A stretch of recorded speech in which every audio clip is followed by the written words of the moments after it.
حدیث غسل کے طریقہ اور اس کی احتیاط کے حوالے سے، حدیث نمبر 1 صحیح بخاری اور مسلم کی متفق علیہ حدیث ہے، سیدہ عائشہ رضی اللہ تعالیٰ عنہ کا بیان ہے۔ اب یہ حدیثیں امہات المومنین رضی اللہ عنہن نے ہی روایت کی ہیں۔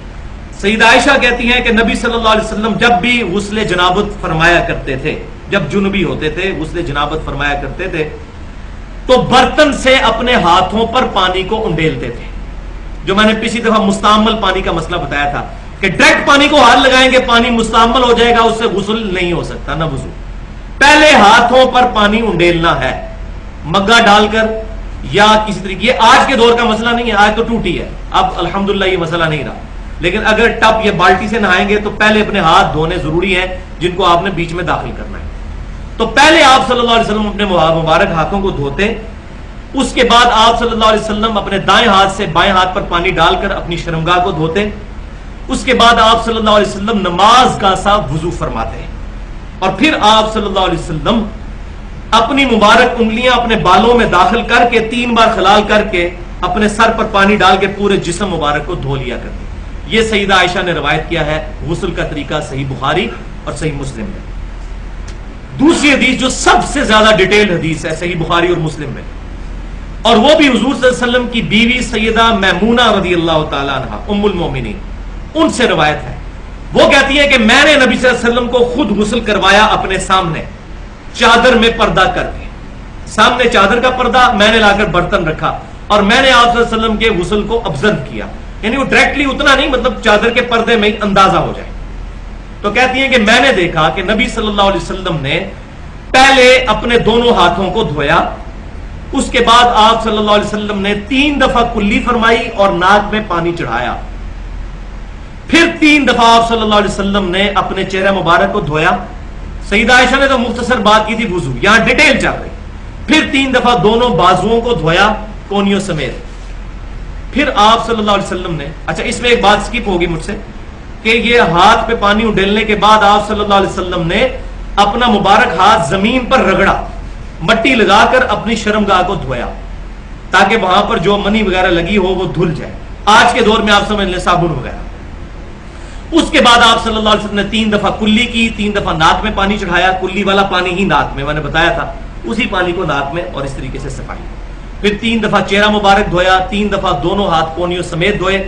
اس کے بعد آپ صلی اللہ علیہ وسلم نے اپنے مبارک سر پر 3 دفعہ پانی ڈال کر اس کو صحیح طریقے سے مل کر دھویا، اور پھر آپ صلی اللہ علیہ وسلم غسل والی جگہ سے الگ ہوئے اور باہر نکل کر آپ صلی اللہ علیہ وسلم نے اپنے مبارک پاؤں بھی دھوئے۔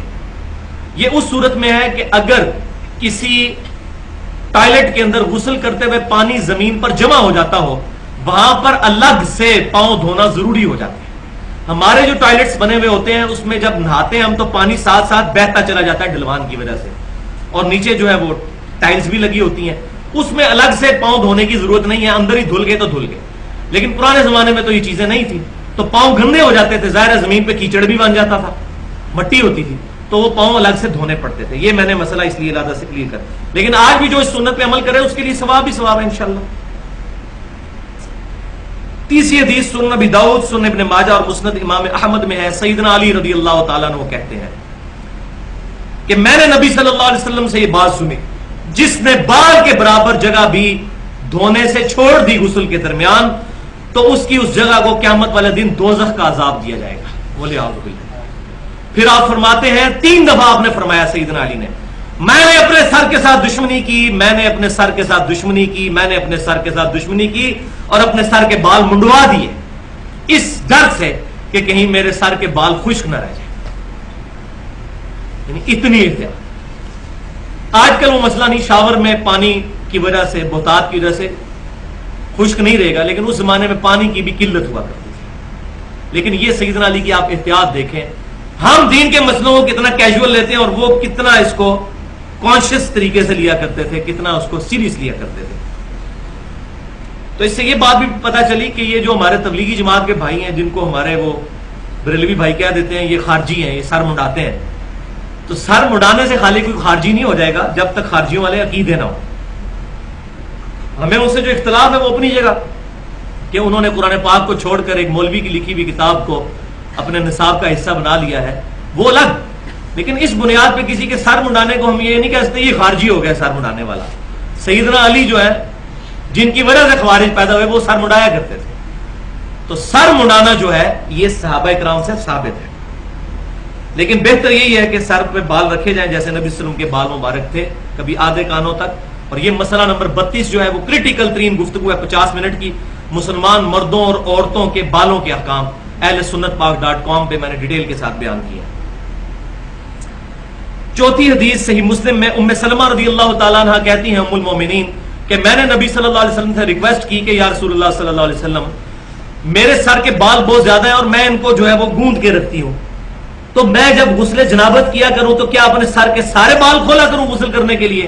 تو آپ صلی اللہ علیہ وسلم نے فرمایا نہیں, تمہیں سر پر 3 دفعہ پانی ڈال لینا کافی ہے, بالوں کے کھولنے کی ضرورت نہیں. تو عورتوں کو غسل جنابت کے لیے سر کے بال کھولنے کی ضرورت نہیں. بلکہ اگلی حدیث صحیح مسلم میں بھی, یہ بھی صحیح مسلم کی, اس سے اگلی بھی صحیح مسلم میں سیدہ عائشہ کو کسی نے بتایا کہ ابن عمر رضی اللہ تعالیٰ عنہما لوگوں کو, عورتوں کو یہ حکم دیتے ہیں کہ وہ اپنے بالوں کا جوڑا اور یہ پراندہ وغیرہ اور یہ گت وغیرہ کھول کے تو بال دھویا کریں. تو سیدہ عائشہ کو بڑا غصہ ہے, انہوں نے کہا ابن عمر ان کو یہ کیوں نہیں کہہ دیتے کہ یہ اپنے سر کے بال ہی منڈا لیں عورتیں؟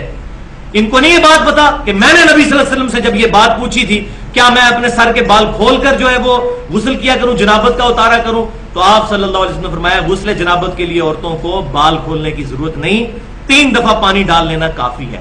لیکن لیکن لیکن ایک بات یاد رکھیں, یہ صرف جنابت کا غسل ہے. اگر حیض کا غسل ہے یا نفاس کا, اس کے لیے مسئلہ الگ ہے. وہ سیدہ عائشہ سے ہی روایت ہے جامعہ ترمذی میں اور سنن ابن ماجہ کے اندر, نہیں سوری صرف سنن ابن ماجہ میں ہے. سیدہ عائشہ کہتی ہیں کہ میں حائضہ تھی تو نبی صلی اللہ علیہ وسلم نے مجھے حکم دیا کہ میں سر کے بال کھول کر نہاؤں.